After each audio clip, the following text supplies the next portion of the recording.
you do have to build your list. You have to be able to research. And I'm going to pick on Tootie a little bit tonight. Tootie and I are working on her campaign, and I have to say right off the bat, she is probably one of the best candidates I've worked with. She is prolific at doing what's asked of her. She knows instinctively what to say to a donor. Not every candidate is like that.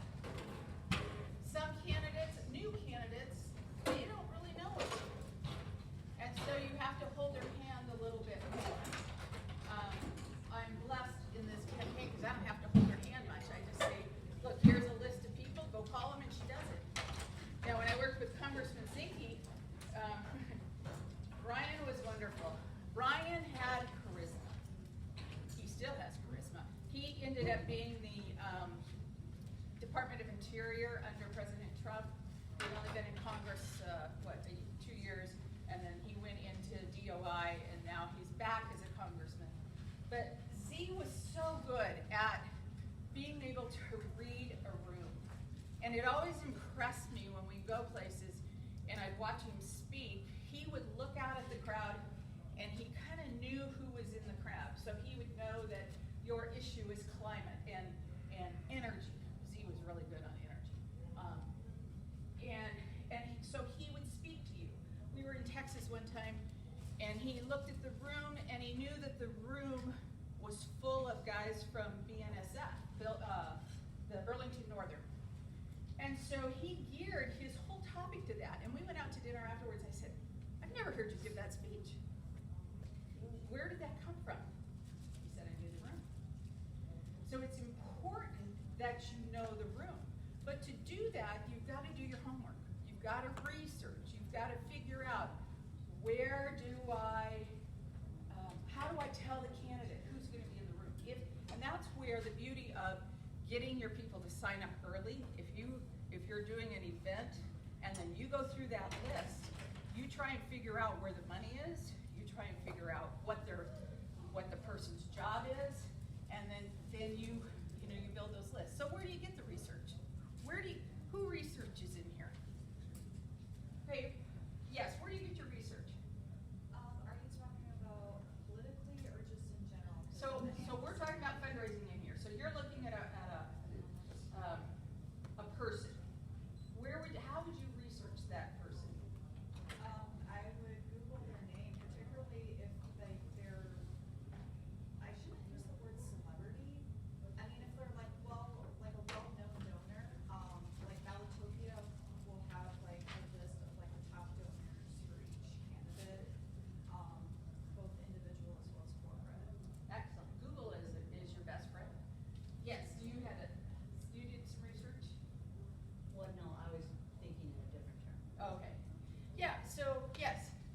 So one of the avenues I've been researching is I go to the Secretary of State's page and I look at previous candidates, who their donors were, the dollar amounts that they donated, yeah, it's a great resource. It's a great resource. Yeah.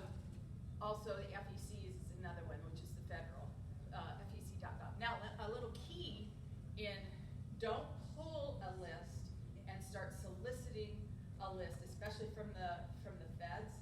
The feds have put dummy people in there. It is illegal to just scrape that list and start mailing that list. That's against the law. But there is good information in there. You can, I check to see do I have the right address? Because people move. Do I have the right address? So I find the latest time that they have donated, and I will, I'll use that as a research tool. So excellent, 4-star is perfect. Now it takes a little bit to kind of navigate, but once you learn it, it's pretty easy. And you'll find that some states are better than others. I live in Vancouver, so I live in Clark County. Clark County has what's called, on their auditor's office, they've got a GIS, and I go into the GIS, and it gives me information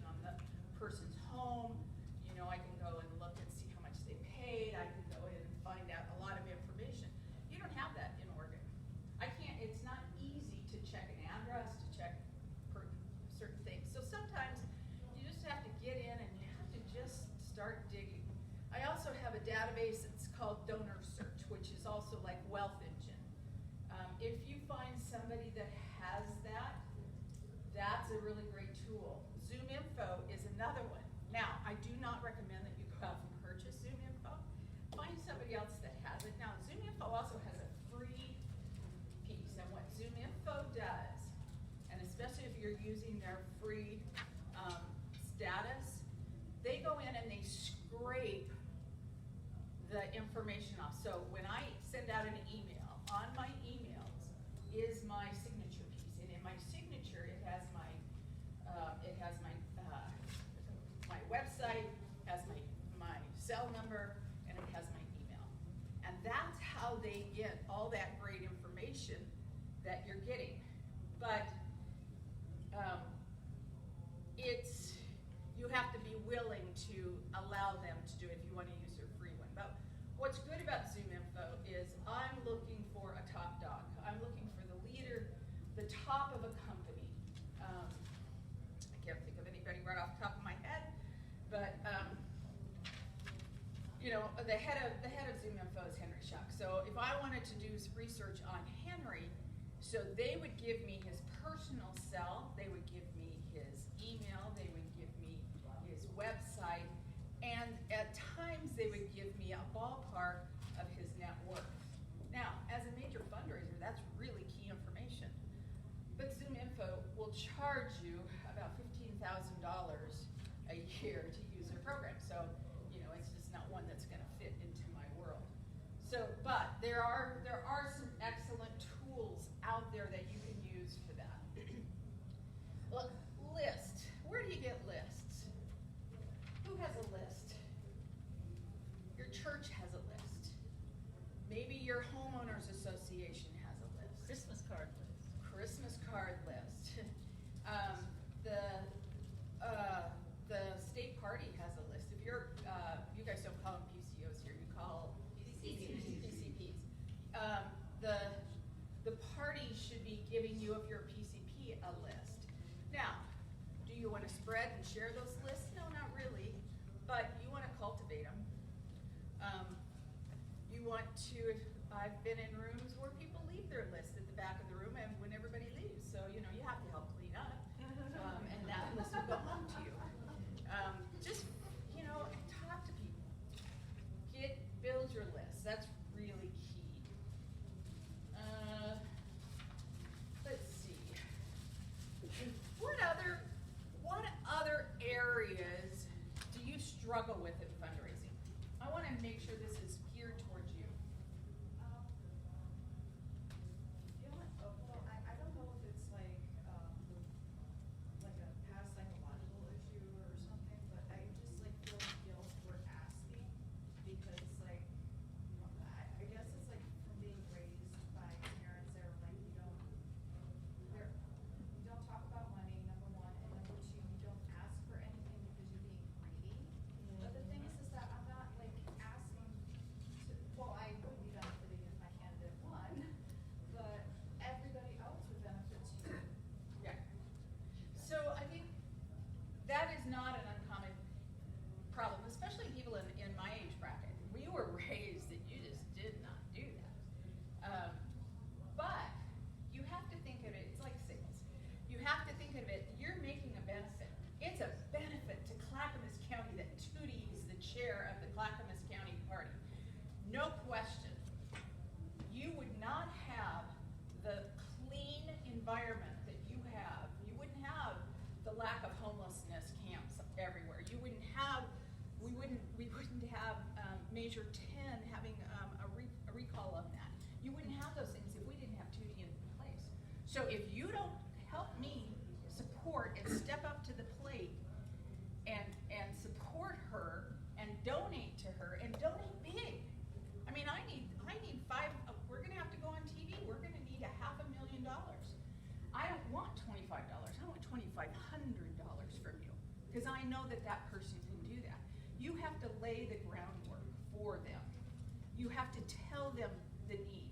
So there's a couple, 3 things when you're looking at a donor and you're asking for money. It's about the WIFM. WIFM is what's in it for me, now thinking from the donor's perspective, how can you benefit a person by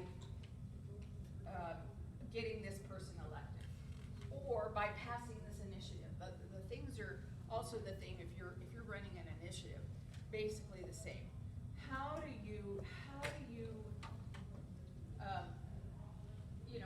What can you provide for them that's going to be beneficial to them?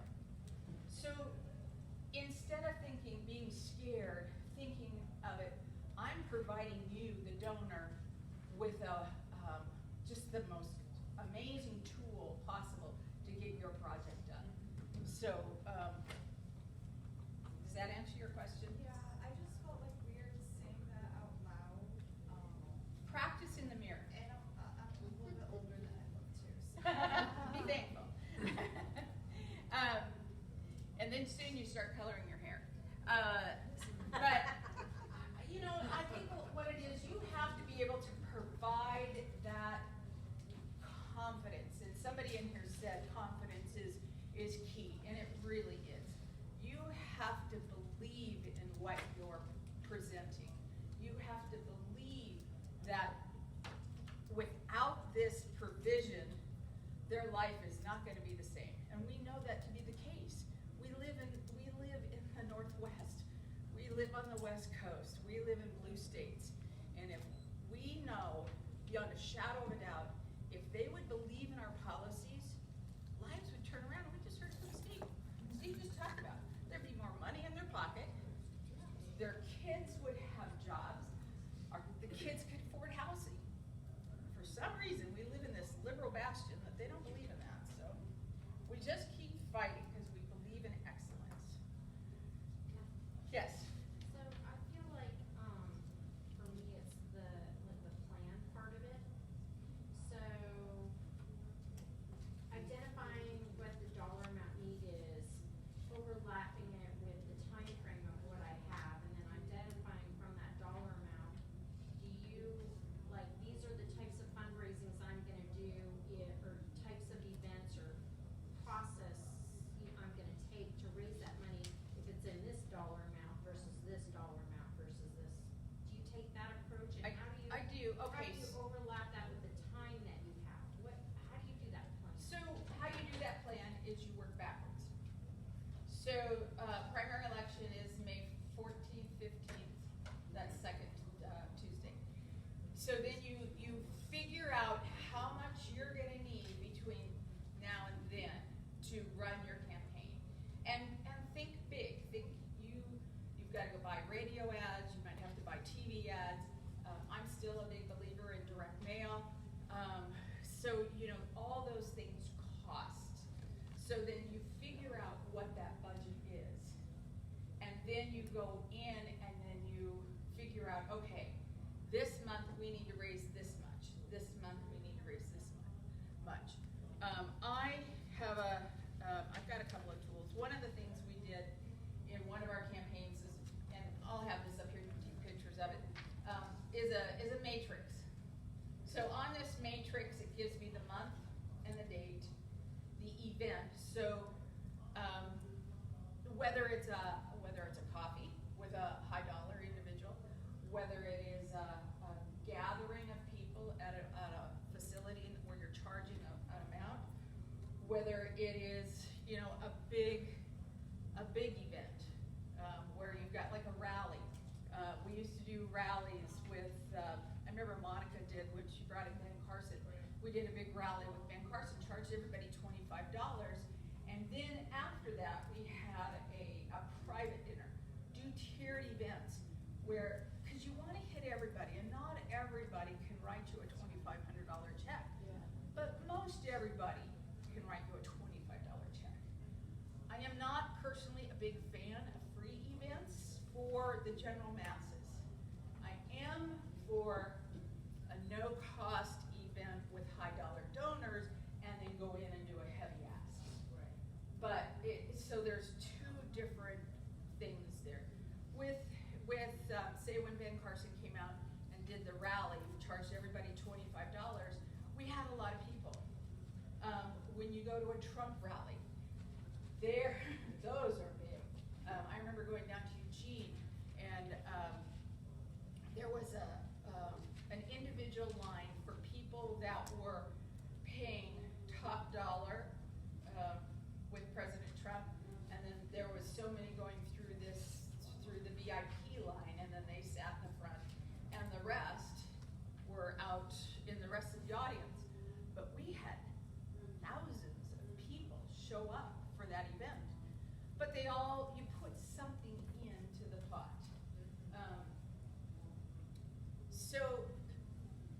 Yes, sir. So you're saying that with candidates, you don't like the free events for the masses, you know, the people you would ask $25 for. Well, what if you got a candidate that you're worried isn't going to draw a crowd because they're new to the politics, they're new to the race, and all you're trying to do is get people in, and you don't want to ask them so that they don't come at all, and then when you get them there, you do the big ask. Is that something, because you said you didn't like to do the free ones, So my job is to be a fundraiser. right? A consultant, and he wants to fill the room. And a lot of times you do want to fill the room. Sometimes you go to a smaller room. And you don't want it to look real empty, but you also, my job is to pay for things. So that's why I personally don't like free events, because there's a lot of costs that involved. The very first thing that anybody on any campaign should buy is your I call them BREs, they're called remit envelopes, people call them, it's that donation envelope. And before I forget, make sure that when you put your remit envelope together, make sure that they can, I see nowadays they put the scan code on it, that's great. But for people that are 65 or older, we don't know, my husband can't use the phone worth beans. He doesn't know how to do that.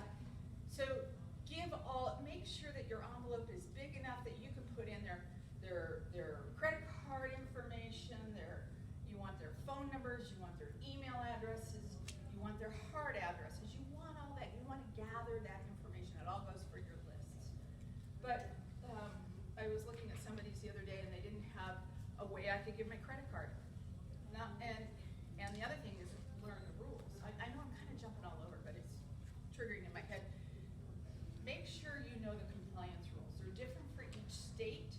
A federal race is different than a local race. You guys are blessed in the state of Oregon. In your state races and in your local races, you have no limits. If you're in Colorado, do you know the limit in Colorado that you can give to a candidate? It's $500. It's horrible to run a campaign. My girlfriend is a big fundraiser in Colorado, and she says, I won't do state races. She'll do PACs because the limits are different there. But it's really hard to go out and gather money. $50, $25, and it's hard to get to a point of where you're going to have to buy TV time at, you're going to need a budget of $250,000 to $500,000 depending on your market. Oregon market is very expensive because we're the only market that pulls for such a large area. It's cheaper in Seattle than it is in the Portland media market. Oregon's trying to, I keep seeing these kids trying to get people to sign petitions to put a limit on corporate donors. Or to get rid of corporate donors. Yeah, they think it's plagiarism. And you have to look at it from a donor's perspective. There are different reasons people give. People give because they believe in this country. They have passion. People give because they believe in the candidate. They believe in the person. That person has done really good things already. People give because they're going to get something out of it. And people give for access. So when I worked for Americans for Prosperity, one of the things that AFP was always in the Koch network. I was very blessed to be part of the Koch network. You'll hear terrible things about them, But I'll tell you what, they did amazing and do amazing things for our country. I'm not real keen on their stance for president at all, but they have done an amazing job at bringing major donors in and raising amazing amounts of money. But what they would do is they wanted all that money to come into them. My personal belief, and what I recommend to donors, is give your money to the candidate. Because when you go into Salem, when you go into a county office, when you go into Washington, D.C., you want that candidate to know that you gave right now in the Fed races, it's $3,300 a limit. So you want them to know that you maxed out to them.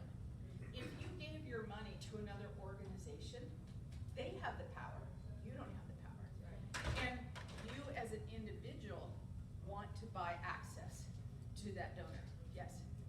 So once you have your list and your target donors, and say they're strangers, what's your approach to building that relationship? So there's a good question, really good question. There's a few ways. So if it's a big job donor where you know you're not gonna just make a phone call and get in his office or her office, find out where they go. There are events in the area. I remember somebody called me one day and they said, Kathy, are you gonna go to the Humane Society auction? I said, no, I'm not gonna go to the Humane Society auction. And they said to me, go look at the board of directors. I went and looked at the board of directors. It was every high dollar donor in the county.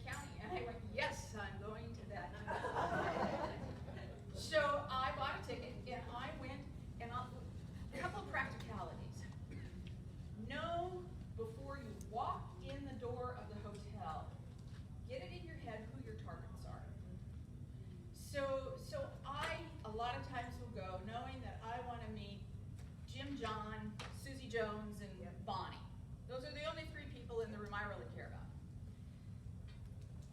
You know, and it's the whole big gala.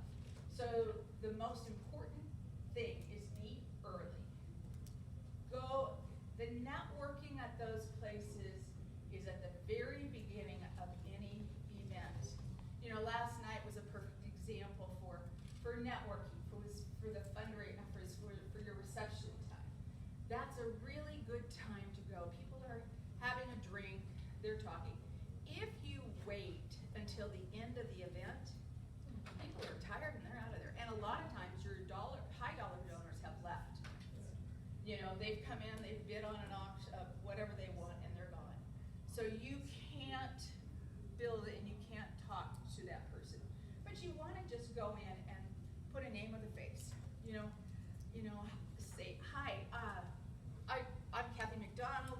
I've been wanting to meet with you. Do you have any time, on your calendar in the next couple of weeks we could come? I want to talk to you just about a couple of things that I think you'd find of interest.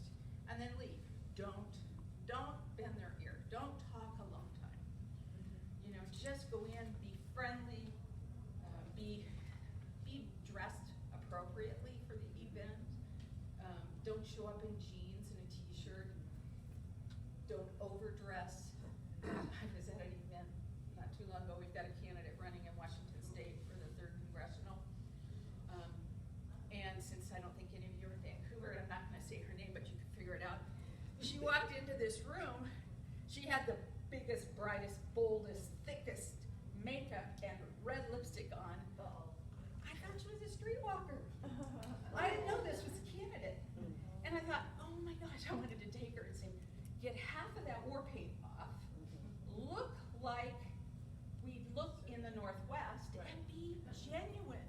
Now, when you go to New York, or you go to Washington, D.C., Jeff and I were in the car. Jeff Krupp and I used to do a lot of work together, and we had brought, can I say his name? We brought Clapper in with us. This is years and years ago. And if you know Greg Clapper, you know that he laughs big. He's a big life personality. He showed up in a Hawaiian shirt. And, that's typical. And he did have long pants on, but a lot of times he comes in shorts. And we walked in, and Tim Phillips, who was our boss at the time, had just flown in from Washington, reason was he wasn't dressed appropriately. Oh. Who is this guy? Now, Tim, you're on the West Coast. And we're a little more relaxed in the Northwest than you are in DC. In DC, if you don't have a tie, a suit jacket, and women, I ran into these young gals that were in these tight skirts and high heels, and I think, why are you guys wearing those high heels? You've got to walk all over DC. They say, we will be fired if we don't show them heels. Now, that's the good news about being old. No one would tell me that. It's just crap. My days of heels are gone. But it is know the culture. Know who you're selling to. Know that in the state of Georgia, you go in and you sit down at a table and you want to talk about the children. You want to talk about, get to know. They want to get to know you. You want to spend time. If you go to New York, you better go in there and you better make your ass quick and you better be out. I lost money. I left money on the table in New York. The back of my head, I was with this one guy, Steve Lonigan, who Jeff also knows. Steve is blind, and you would take him in and lead him into the room, and then sit down, and then have your conversation. We were on Wall Street, and the guy, we knew we didn't have a whole lot of time with this guy, but we got in the door. I was so excited. We got in the door, and I froze. I was so intimidated by being in New York. I'm a Northwest girl. Yeah. Being in New York, being on Wall Street, and being in this really high-rise building, and I was going to ask for $25,000, which in their world wasn't a lot of money, but for me it was kind of a big deal. And I froze and I walked out, and it was like I was talking to one of our board members later, and she said, Kathy, you got to ask. You got to go in there, shake their hand, and say, I'm here and I need $25,000, and this is what we're going to do with it.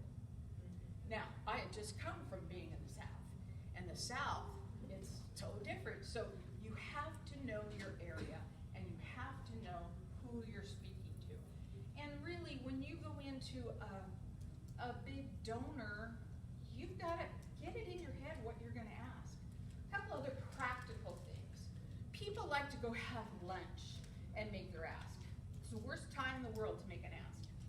And why is that? Because you keep getting interrupted. The waiter will come in and they're doing their job. They're coming in asking if you need more water. They're coming in, can I take your order? And you're just at the climax of when you're gonna ask, and all of a sudden, like in a split second, everything's lost.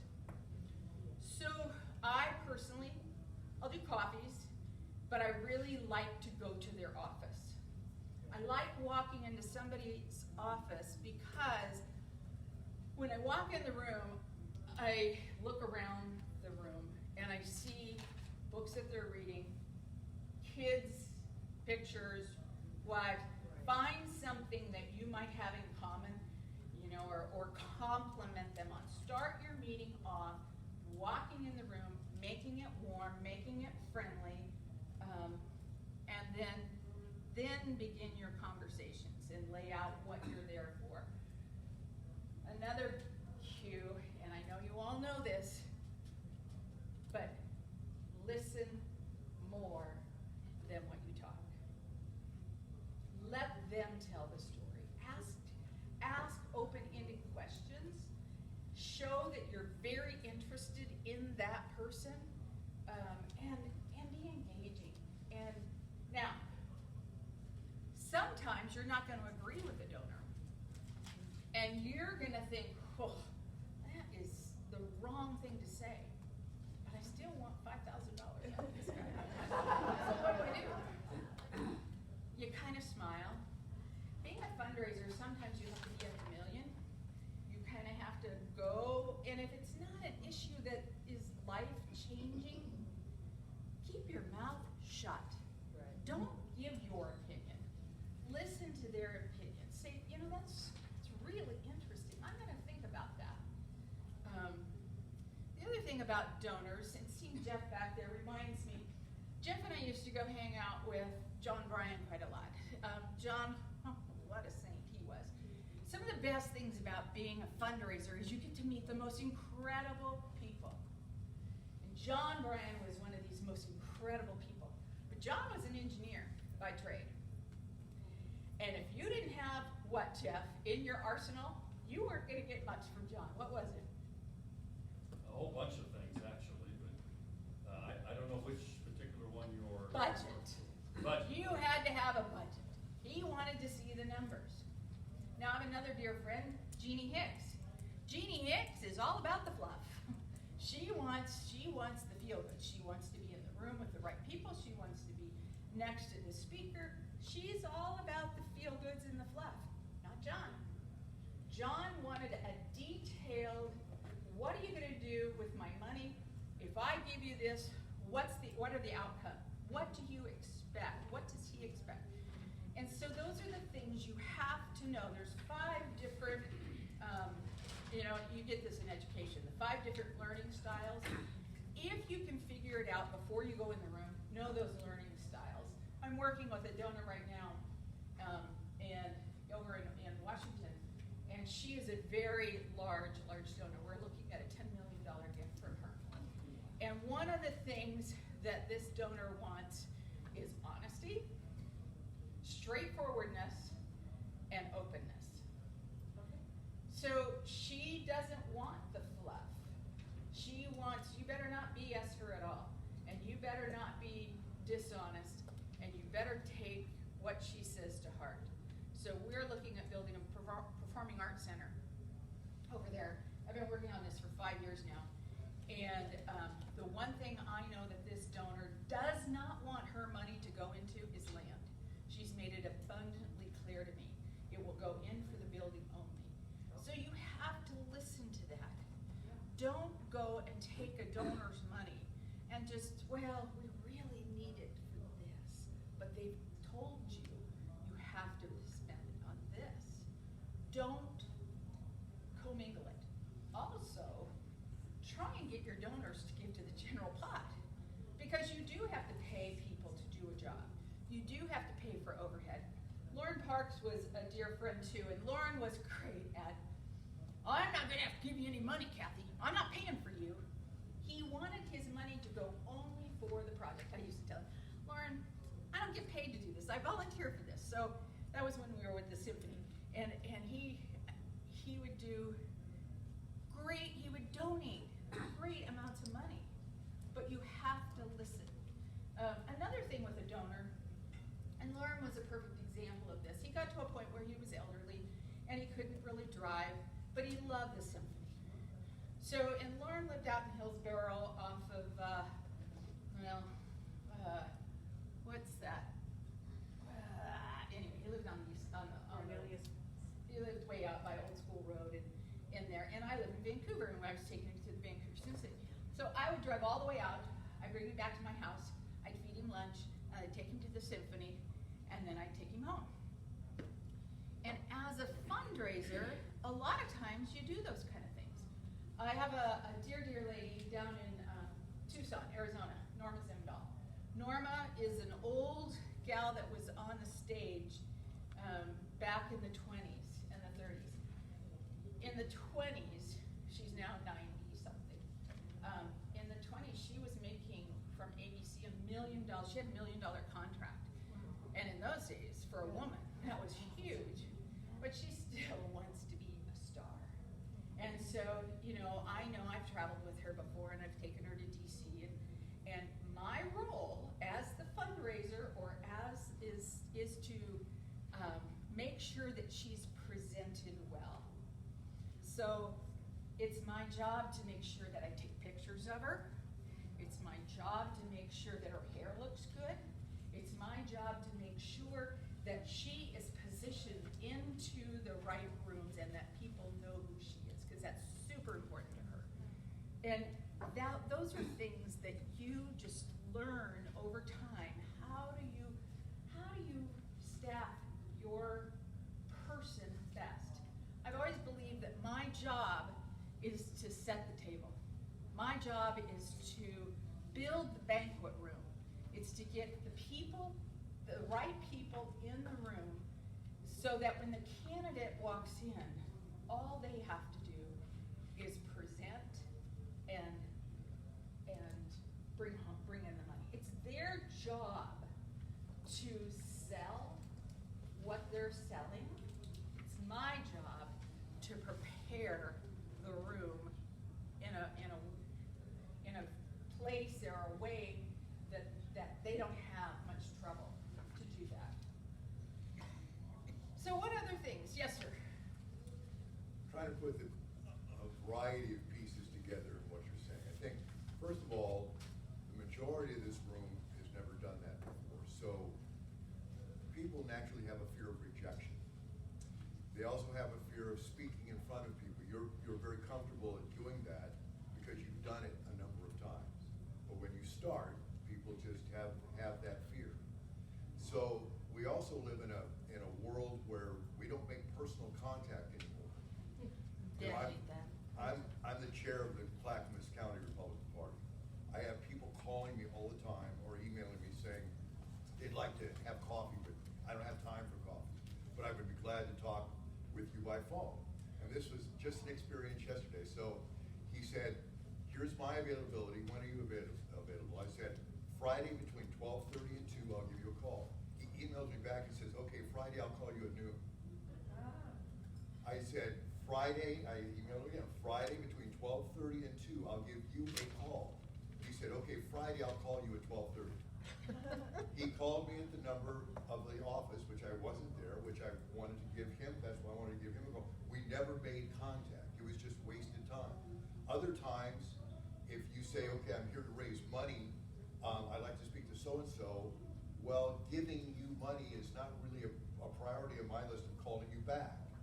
So you've got to make contact. And then I'm also getting the fact that you don't want to, we're not dealing with donors unless they're up into the thousands of dollars.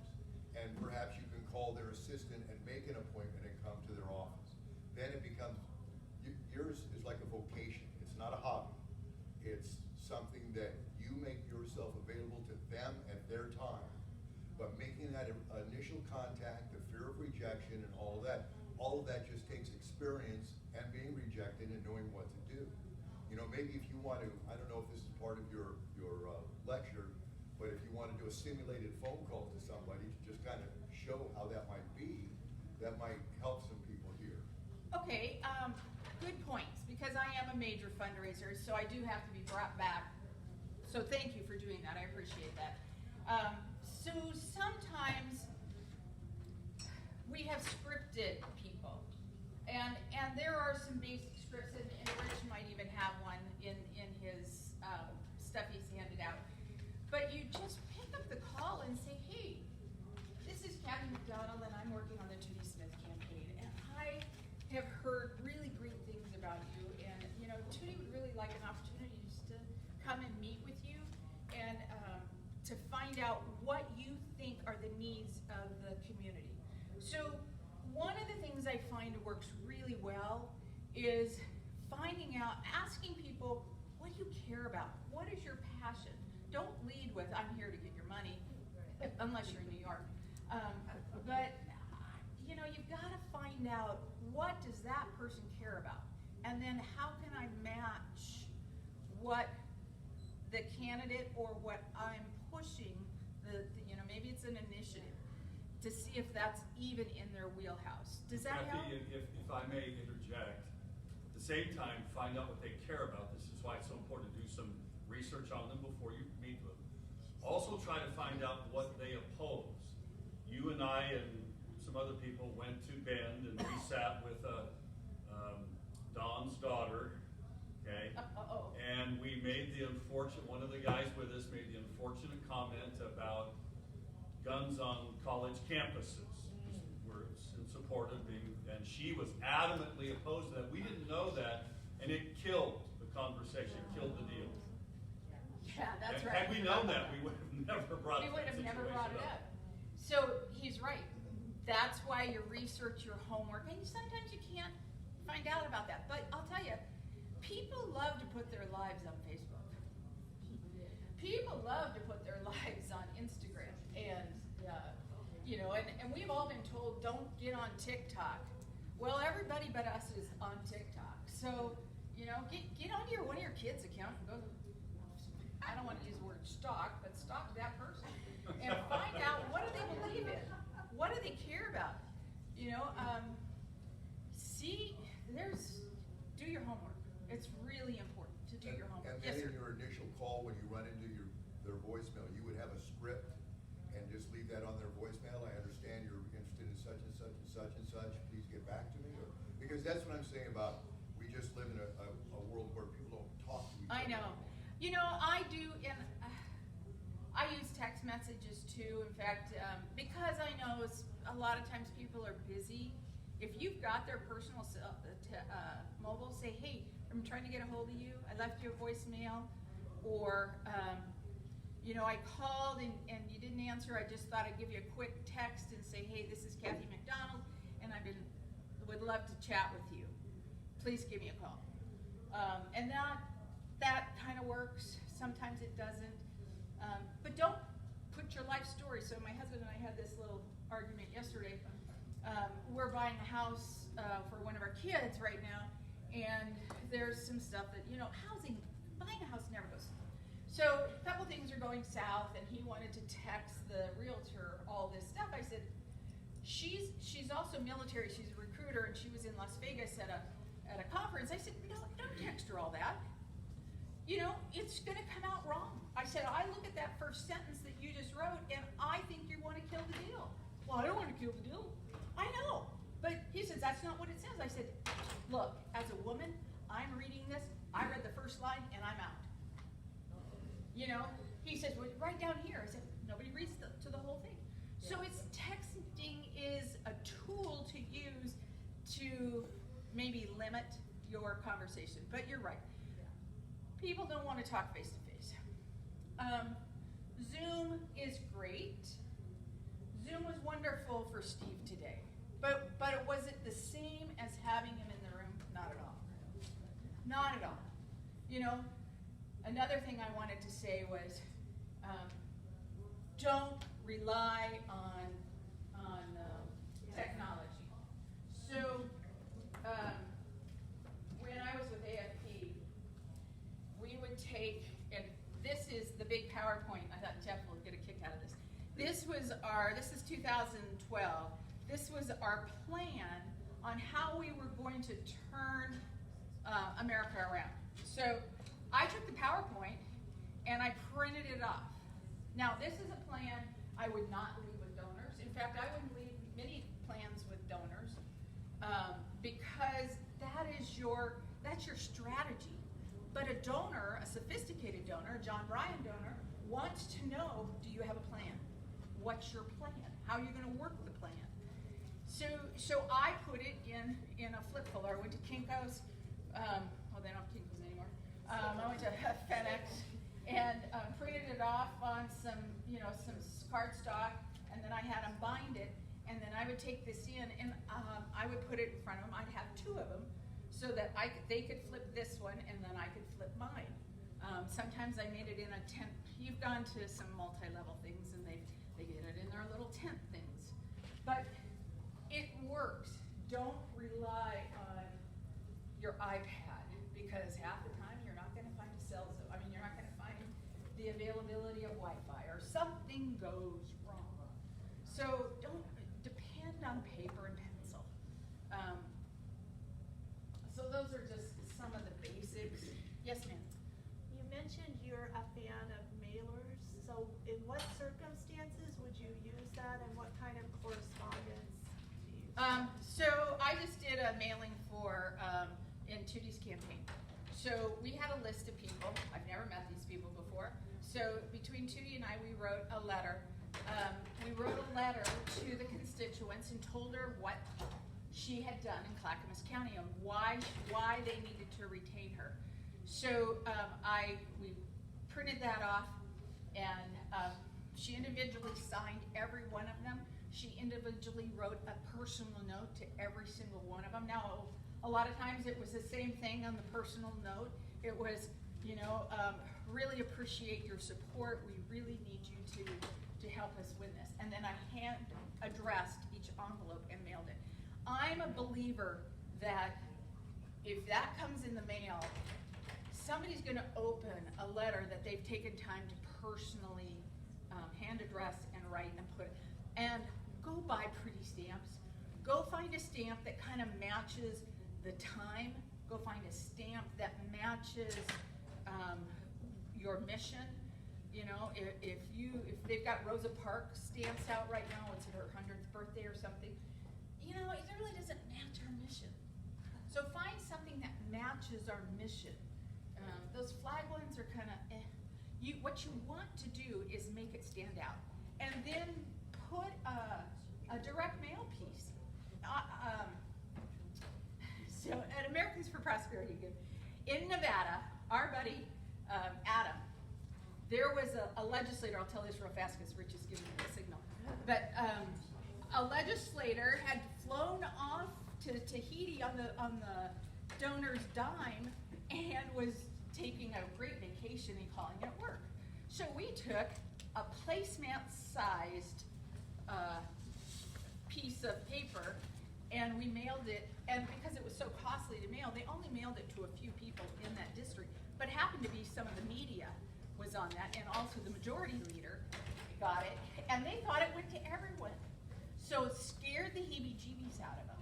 But I like direct mail because you've got 5 or 10 seconds between the mailbox and the trash can or the recycle can, where they're gonna, if you've got fun, pretty pictures on it, they're gonna look at that. And don't put it text copy heavy because people don't read anymore. Make it fun and engaging pictures. And negative stuff works. I know nobody likes it, but it works. So, all right, I am around. I am here to help anybody